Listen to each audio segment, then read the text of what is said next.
Buen día, nosotros somos el equipo número 2, conformado por García Sotelo, González Berriozábal, Guerrero Guerra, Nieto Fragoso y Torres Rodríguez. Y nosotros expondremos el tema número 2, asentamientos. El objetivo es aprender a analizar y calcular los asentamientos de cimentaciones causados por las estructuras para posteriores diseños.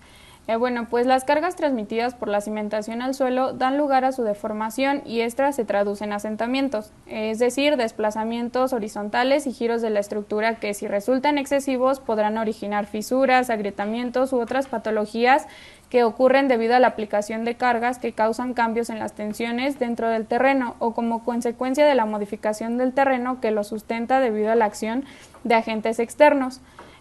Pues sabemos que cualquier terreno es multifase, es decir, tiene fase sólida, líquida y gaseosa.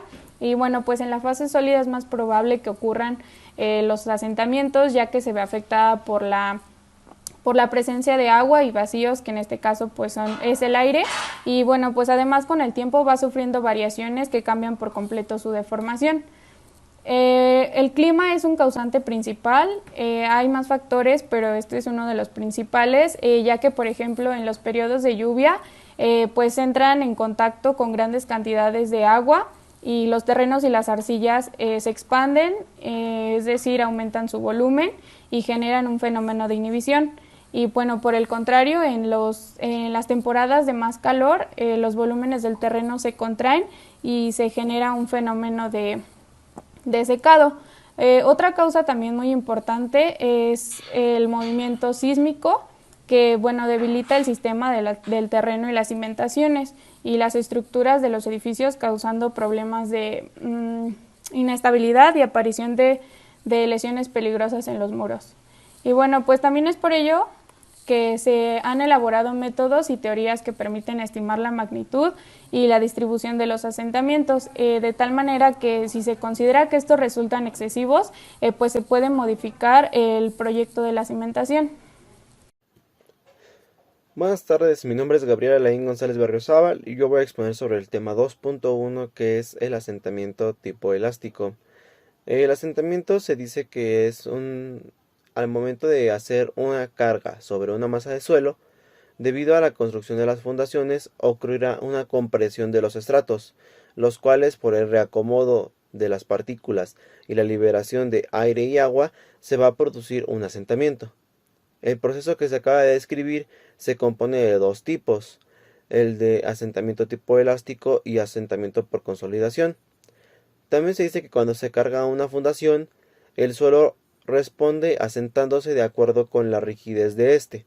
Dicho asentamiento se produce mientras se balancean todas las fuerzas dentro de la masa de suelo y es un problema difícil de resolver, ya que para este van a existir varias aproximaciones, entre ellos la teoría elástica.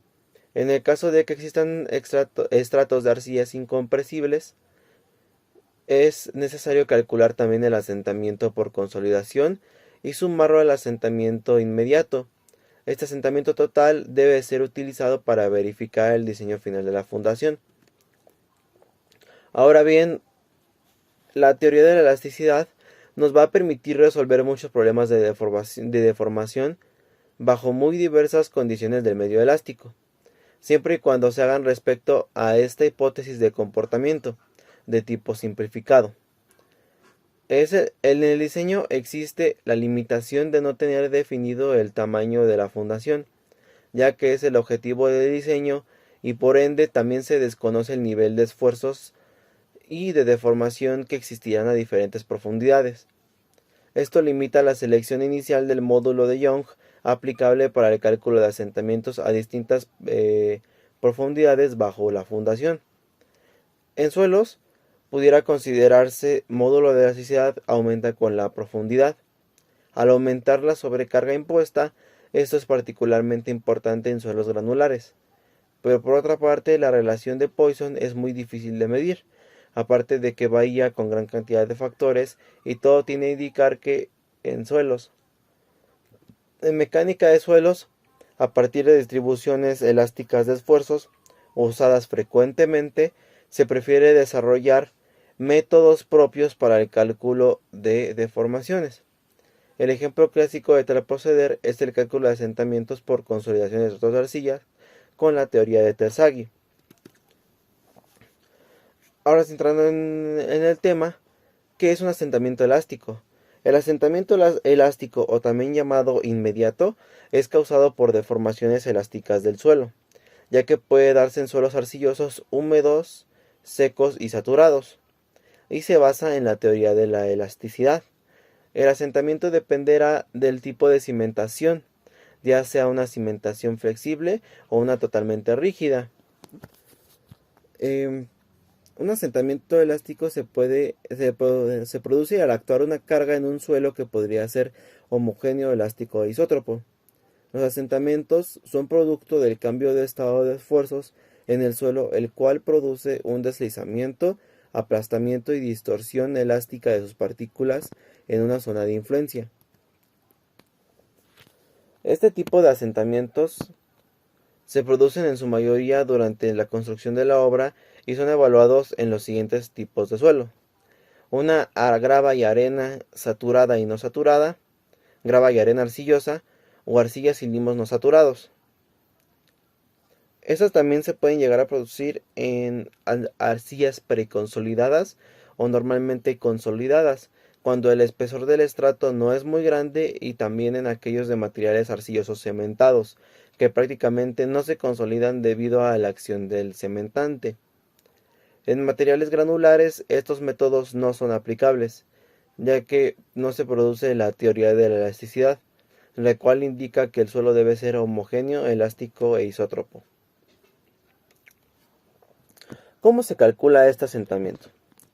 Este asentamiento se va a calcular en base a la teoría de la elasticidad, la cual debe cumplir con ciertas hipótesis, como que el suelo es un medio continuo, es un material homogéneo e isótropo, la compresibilidad medida en el suelo es la misma en cualquier dirección, y la relación esfuerzo-deformación del suelo es lineal.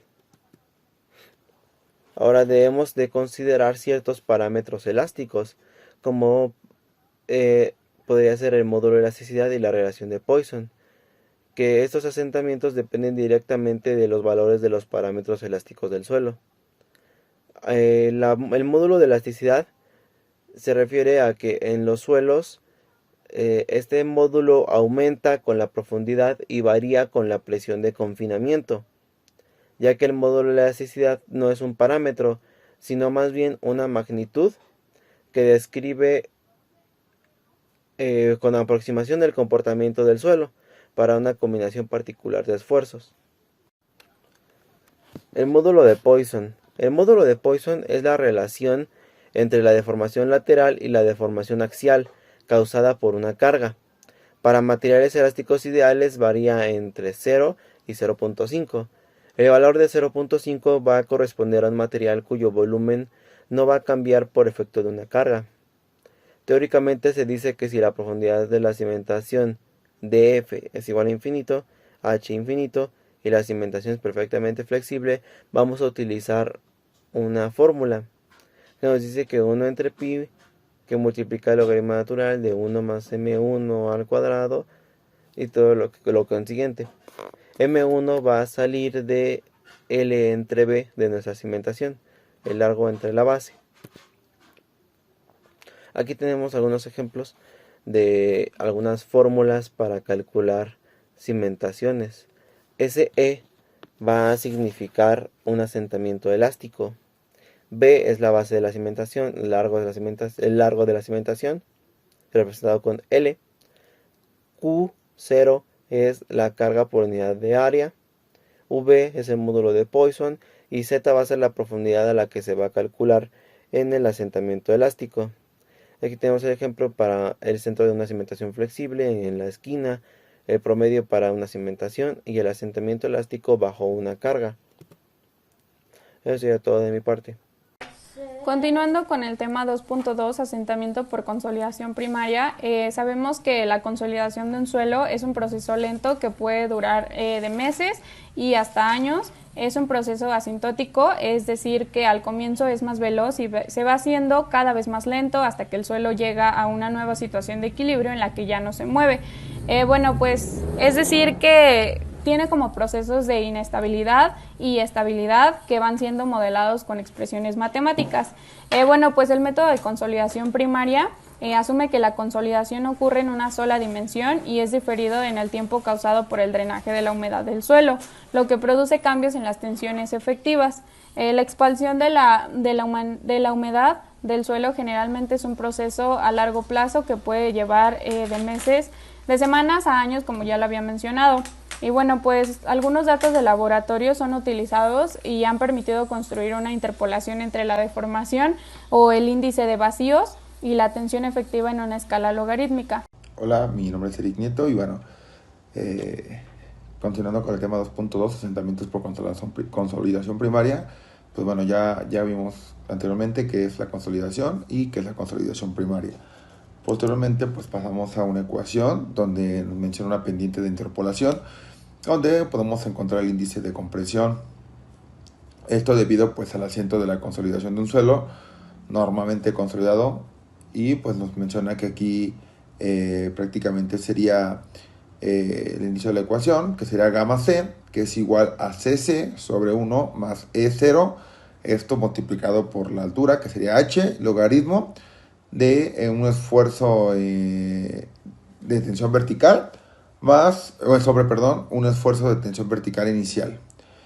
Aquí nos menciona, pues también nos encontramos con desglosada la ecuación, cada uno de sus términos, donde nos dice que delta C es el asiento debido de consolidación, CC el índice de compresión, E a la 0, índice de vacíos inicial, H la altura de suelos consolidables, esfuerzo de Z en F es la tensión vertical final y esfuerzo de Z en 0 la tensión vertical inicial. Después nos menciona que CC se puede ser reemplazada por CR, que igual sería el índice de recomprensión. Recordemos que CC es el índice de comprensión y CR sería el índice de recomprensión. Y esta pues es para usar en suelos sobreconsolidados, donde la tensión final es efectiva y es menor que la tensión de preconsolidación, o lo que es lo mismo para suelos que hubieran sido consolidados con más intensidad en el pasado. Y de igual forma también nos menciona, aquí tenemos una fórmula que es gamma C, y aquí estamos sustituyendo CC por CR sobre 1 más E a la 0 por H logaritmo de esfuerzo de tensión final y esfuerzo de tensión vertical inicial, más CC sobre 1 más E a la 0 igual multiplicado por altura logaritmo de esfuerzo de tensión vertical final sobre esfuerzo de tensión vertical inicial. Y bueno, nos encontramos o mencionamos que, bueno, conocemos que para saber la comprensión de los suelos, debido a la heterogeneidad de los suelos, resulta que es imposible definir expresiones matemáticas que permitan calcular exactamente los asentamientos de estos mismos. Y para ello se recurre a la comparación de lo que ocurre en el depósito de una prueba de muestra. Como ya hemos visto anteriormente, aquí tenemos la imagen de cómo poder calcular la compactación de una muestra, en la cual pues sabemos que tenemos agua, tenemos una carga y tenemos unas piedras porosas que, bueno, anteriormente en el curso de mecánica de suelos normal nos encontrábamos y investigamos un poco más a fondo lo que era este dispositivo. Y pues bueno, consideramos que a veces hay una sección transversal A. Los volúmenes y cambios volumétricos tanto en el depósito natural como en la muestra del suelo se determina de la siguiente manera, y nos encontramos con delta H, que esto es igual a delta E sobre 1 menos delta E a la 0, y esto multiplicado igual por H, donde nos menciona que delta H pues es el asentamiento total por consolidación primaria, delta E es el cambio en la relación de vacíos producido por el incremento de esfuerzos inducido por la carga superficial, E a la 0 es relación de vacíos inicial y H es el espesor del estrato.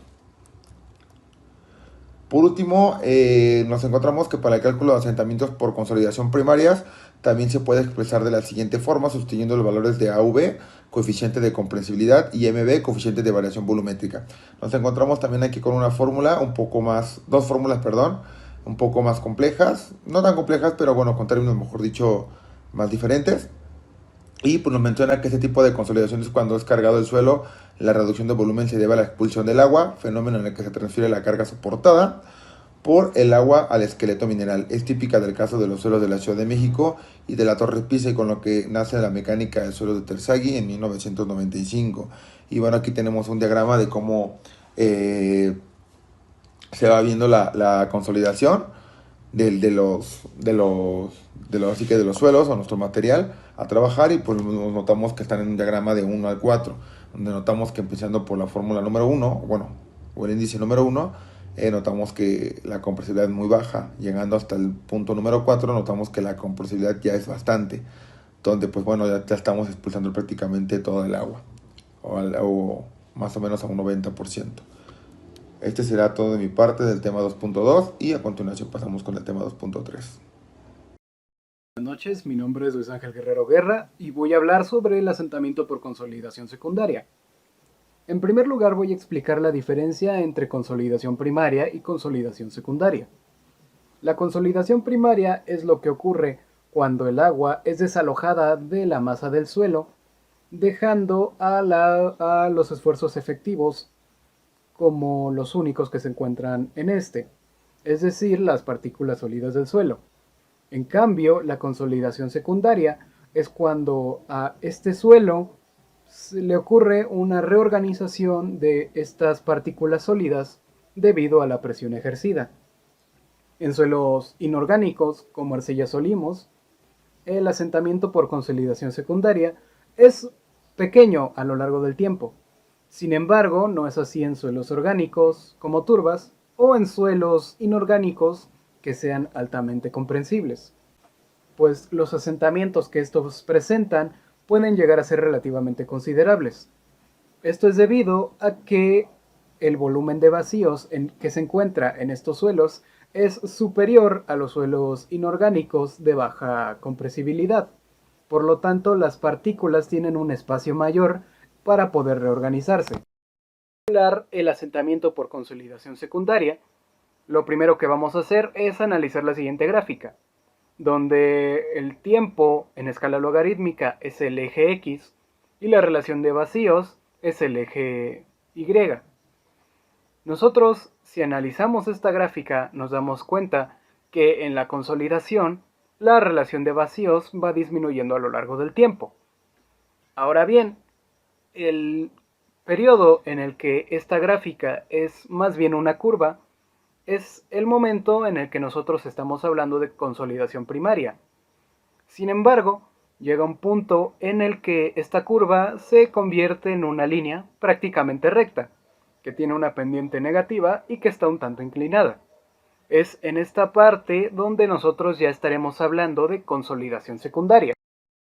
El índice de compresión secundaria CA es la pendiente de la línea recta, la cual se puede definir como CA es igual al cambio entre la relación de vacíos entre el logaritmo de T2 menos el logaritmo de T1, siendo T2 y T1 los puntos en los que la gráfica se vuelve una recta. Por propiedades de los logaritmos, nosotros podemos representar esta resta como el logaritmo de T2 entre T1.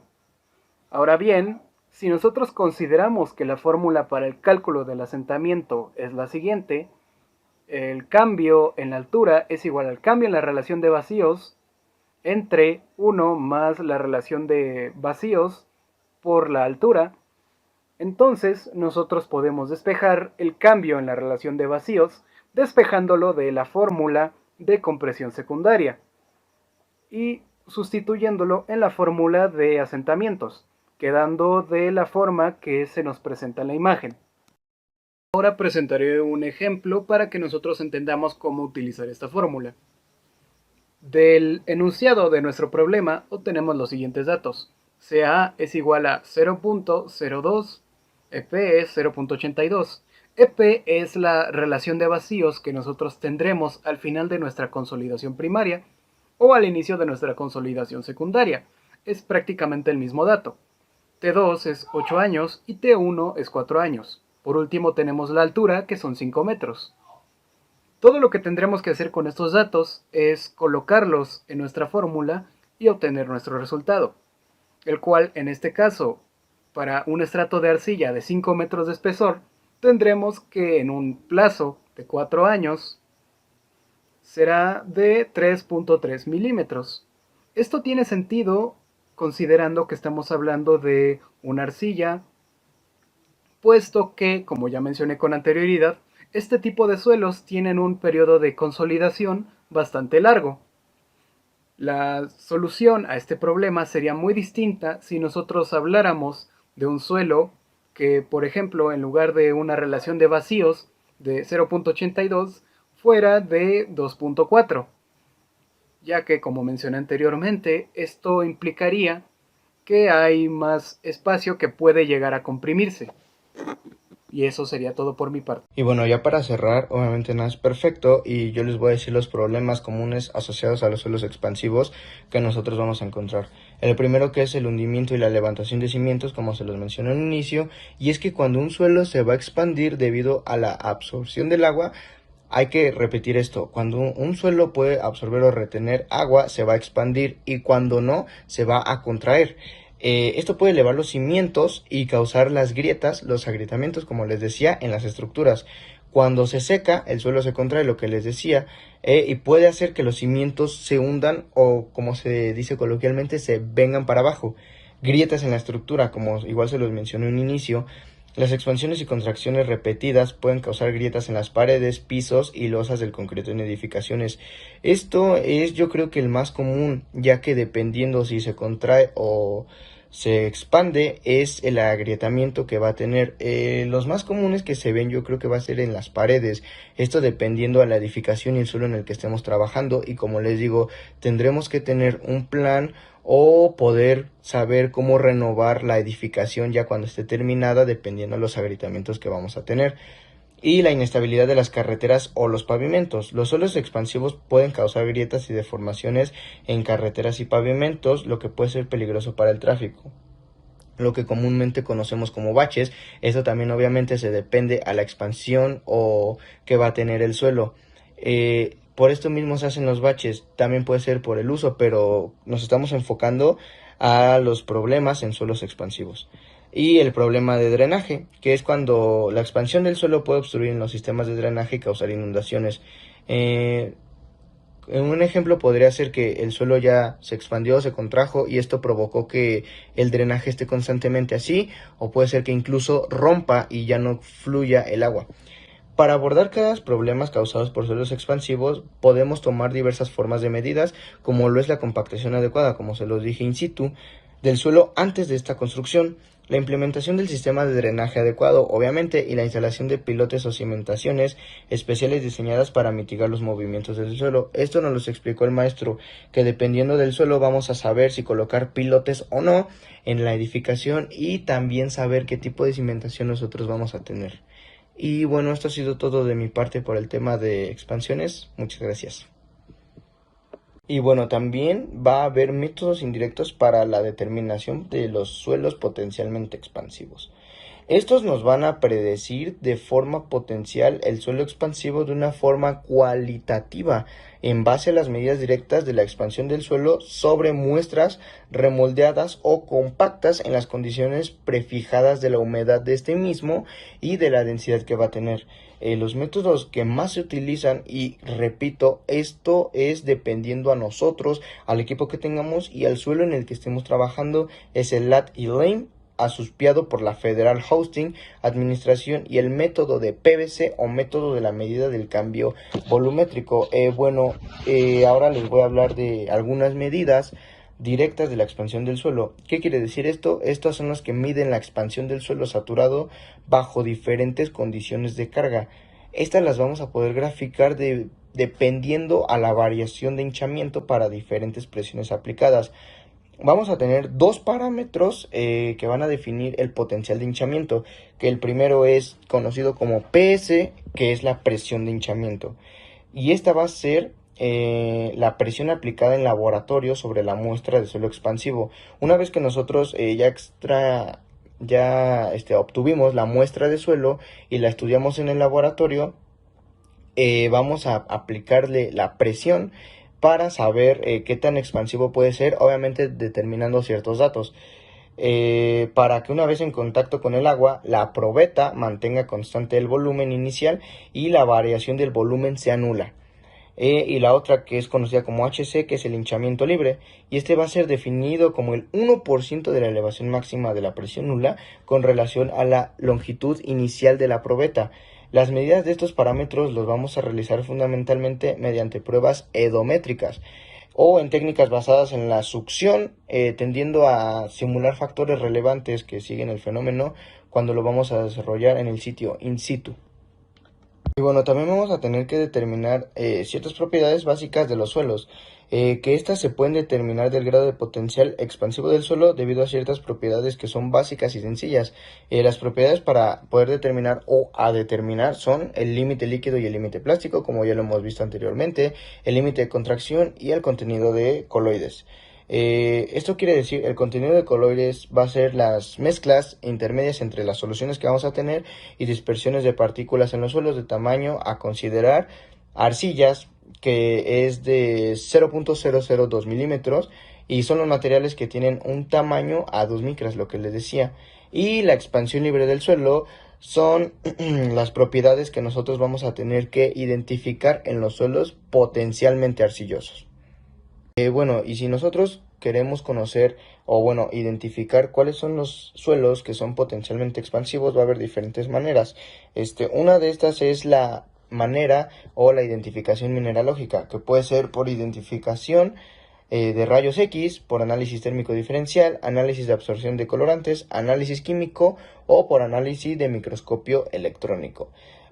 Todas van a ser efectivas, pero vamos a usar la que nosotros veamos conveniente dependiendo del suelo y del equipo que nosotros tengamos en ese momento antes de diseñar la cimentación.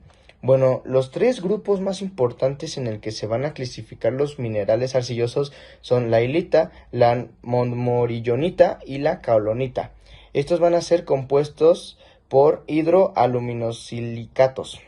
Los ensayos mineralógicos van a tender a detectar la presencia de la montmorillonita, que esta es como la más fina, o por decirlo así, y este es el mineral que es preponderantemente expansivo, o sea que va a retener agua, y esto es lo que lo hace expansivo prácticamente. Bueno, las expansiones podemos decir que van a ser causadas por descarga de suelo que vamos a encontrar en el fondo, más sin en cambio, en suelos no plásticos la magnitud de la expansión es prácticamente despreciable. Algunos tipos de expansiones o los más comunes son la inmediata y la lenta, como su mismo nombre lo dice. La inmediata se asemeja a la expansión que sufre la probeta de arcilla inalterada en una prueba de compresión triaxial no drenada, y la lenta va a iniciar en el momento que se realiza la excavación y puede durar muchísimo tiempo, incluso años, dependiendo de los procesos constructivos. Como su nombre lo dice, la lenta va a iniciar, va a iniciar en el momento en el que nosotros empezamos a excavar el suelo para ya diseñar la cimentación, y va a durar mucho tiempo. Y la inmediata igual puede ser al momento de realizar la excavación, pero esta la vamos a hacer la vamos a ver más rápido de lo que vamos a ver la otra, ya que esta dice que incluso puede durar años, y la inmediata puede ser semanas o meses, dependiendo del suelo en el que estemos trabajando. Bueno, los suelos expansivos, que también son conocidos como suelos arcillosos o suelos expansivos de arcilla, son tipos de suelos que tienen la capacidad de expandirse y contraerse. Contraerse es hacer esto, o sea que el suelo va a hacer esto, que va a juntar más las moléculas, y expandirse, que es como abrirse a separar moléculas.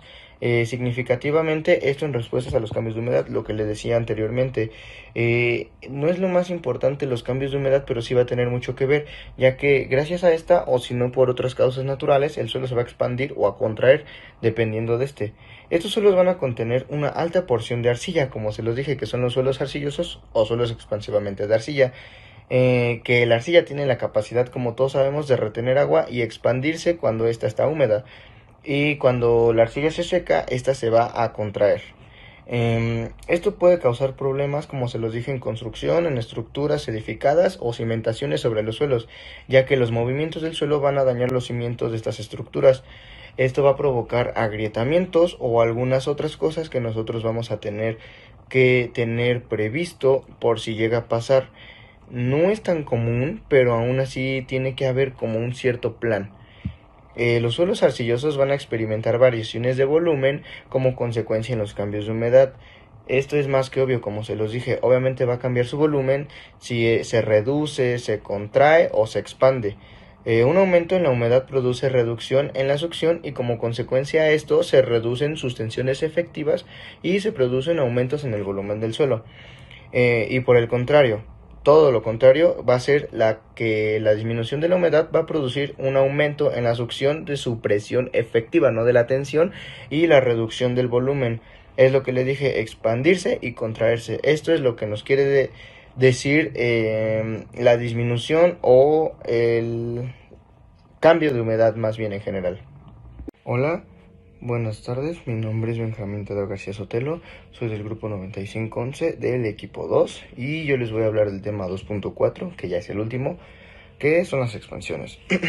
Bueno, ¿qué es una expansión en primer lugar? Bueno, una expansión lo podemos denominar como un fenómeno que va a afectar a algunos suelos, no a todos, como más adelante lo vamos a ver, y esto puede acarrear múltiples problemas a las edificaciones, construcciones o en lo que nosotros estemos trabajando.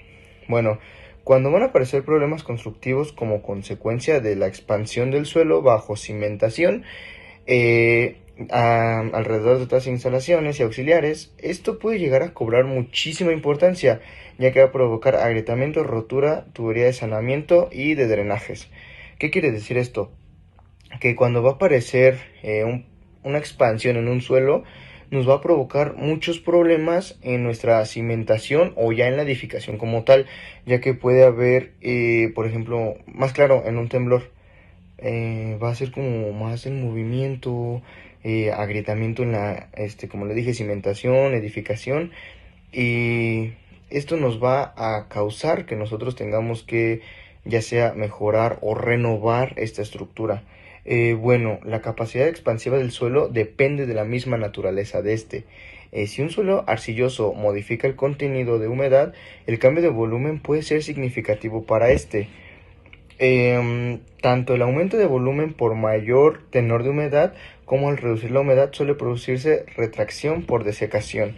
Esto su nombre lo dice, y como lo dijo aquí, se va a dar más en suelos arcillosos. Sí puede ser significativo, pero no es lo más importante, lo más relevante de todo esto, ya que vamos a ver en siguientes diapositivas lo que es lo más relevante de los suelos arcillosos o de las expansiones como tal. Finalmente, nosotros concluimos que el estudio de los asentamientos es de vital importancia para nosotros los ingenieros y las fundaciones de las obras civiles, ya que por medio de estos estudios pues se conoce la capacidad de prevenir las afectaciones negativas de las cimentaciones, edificios y algunas otras construcciones. Asimismo, pues al hablar de asentamientos comprendimos que pueden ocurrirse tras una construcción que depende del tipo del terreno, que puede darse en un periodo corto o largo de tiempo y dependerá en gran medida de las cargas aplicadas, de la densidad del terreno y las proporciones relativas de agua y aire que llenan sus huecos, y que para mitigar los efectos negativos en el suelo pues se pueden emplear diversas técnicas de ingeniería como una compactación adecuada, el uso de cimentaciones especiales, sistemas de drenaje y la estabilidad del suelo mediante la adición de materiales, entre muchos más. Y eso sería todo de nuestra parte. Gracias.